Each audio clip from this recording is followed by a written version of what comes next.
Et on démarre avec de la politique. Les élections législatives approchent à grands pas. Nous voici à moins de 2 semaines du premier tour et on profite pour s'intéresser donc aujourd'hui à la 5e circonscription du Nord, tout juste redécoupée pour ce scrutin. Elle comprend désormais les cantons de la Bassée, Aubourdin, Seclin-Nord et Seclin-Sud. Et dans cette circonscription, le député sortant UMP Sébastien Huyghe sera donc à nouveau candidat à sa propre succession.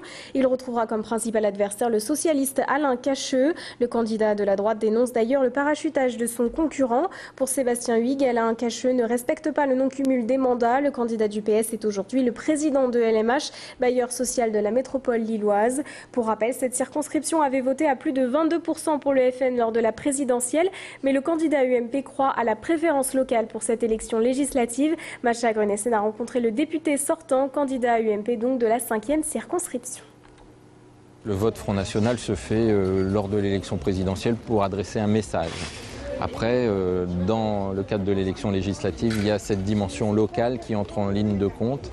Et donc, le Front National fera vraisemblablement son score, mais beaucoup moins que lors de l'élection présidentielle.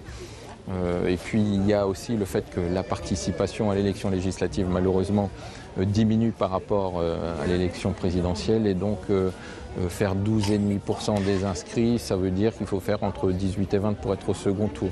Je ne pense pas que le Front National sera au second tour dans la 5e circonscription du Nord. Et seront également candidats dans cette 5e circonscription Francine Herbeau-Doptin, Jean-Luc Lemoine, Xavier Lapierre, Serge Catelin, Jacqueline Montagne, mais également Bernard Debreu, Alain Cacheux, Sébastien Huyghe, Pascal Montel et Sophie Vernier de Bihan.